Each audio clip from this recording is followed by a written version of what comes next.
అండి మనము ఇప్పుడు ఈ మునక్కాయ పప్పు ఎలా చేసుకోవాలో చూసేద్దాం రండి. మన మునక్కాయ పప్పుకి 1 కప్పు పప్పు తీసుకున్నానండి. తీసుకొని మంచిగా కడిగి పెట్టుకున్నా.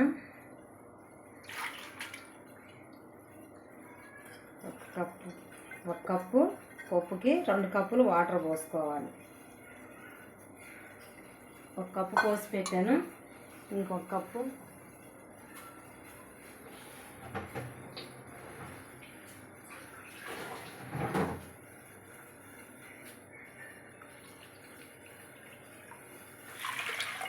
రెండు కప్పులు వాటర్ పోసుకోవాలి.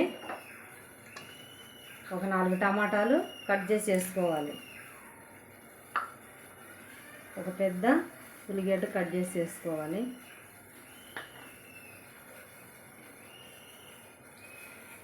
ఒక 4 పచ్చిమిరపకాయలు చీల్చుకొని వేసుకోవాలి.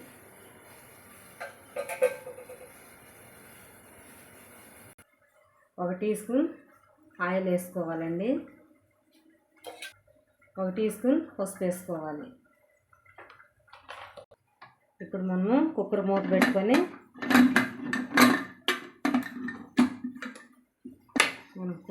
పెట్టుకొని స్టవ్ ఆన్ చేసి స్టవ్ మీద కుక్కర్ పెట్టుకోవాలి. బాగా ఒక 4-5 విజిల్లు వచ్చిందాక పప్పు ఉడికించుకోవాలండి. ఒక నిమ్మకాయ సైజ్ అంతా చింతపండు తీసుకొని నానబెట్టుకోవాలండి. నీళ్ళు పోసి నానబెట్టుకోవాలి.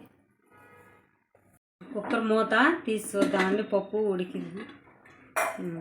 పప్పు మంచిగా ఉడికిందండి. 1 టీ స్పూన్ కారం, 1/2 టీ స్పూన్ జీలకర్ర పొడి, 1 టీ స్పూన్ ధనియాల పొడి.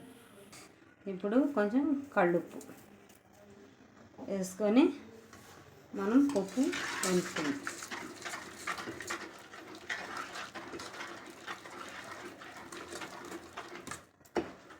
ఇందాక చింతపండు నానేసుకున్నాం కదండి, అది కలిపి పోసుకుందాం.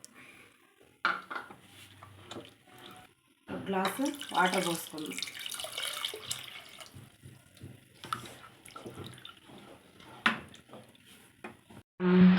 స్టవ్ ఆన్ చేసి ఒక 2 టీ స్పూన్లు ఆయిల్ వేసుకొని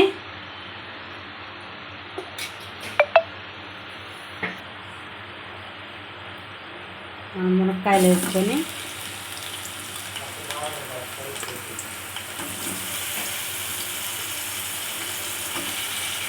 కొంచెం ఫ్రై చేసుకున్నామండి ఆయిల్లో.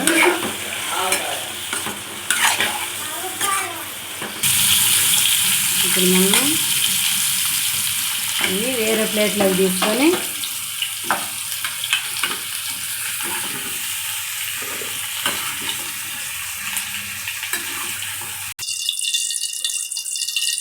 అదే ప్యాన్లో ఇంకొక 2 టీ స్పూన్లు ఆయిల్ వేసుకొని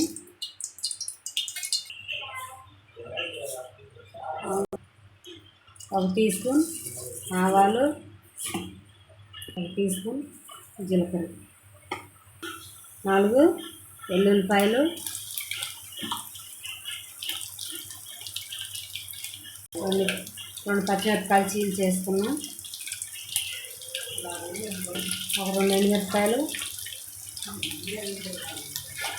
ఇవన్నీ మంచిగా ఫ్రై చేసుకోవాలి. కొంచెం కరివేపాకు, ఇంగువ, ఒక 1/2 టీ స్పూన్ ఇంగువ. పప్పులో ఇంగువ వేసుకుంటే బాగుంటుంది. ఇప్పుడు మనము పప్పు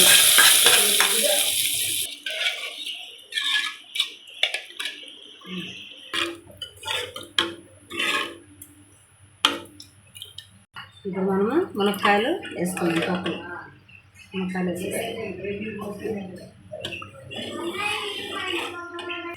ఉప్పు అది ఇప్పుడే చూసుకోవాలండి. నాకు కొంచెం ఉప్పు తక్కువ అయింది. కొంచెం ఉప్పు వేసుకున్నాం. మన పప్పు బాగా తెరులుతుందండి. మన మునక్కాయ పప్పు రెడీ అయిపోయింది. స్టవ్ ఆఫ్ చేసుకున్నాం. మనం కొంచెం కొత్తిమీర వేసుకున్నామండి. లాస్ట్లో కొత్తిమీర వేసుకొని స్టవ్ బంద్ చేసుకున్నాం. మునక్కాయ పప్పు రెడీ అయిపోయిందండి.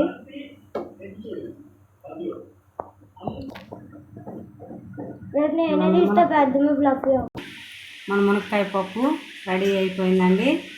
ఎంతో పట్టుకొని ఎంతో ఈజీగా చేసుకోవచ్చు. టేస్టీగా బాగుంటుంది. ఈ మునక్కాయ పప్పుని మీరు కూడా ఒకసారి ట్రై చేసి టేస్ట్ చేయండి. ఈ వీడియో కనుక మీకు నచ్చితే లైక్ చేయండి, షేర్ చేయండి, సబ్స్క్రైబ్ చేసుకోండి.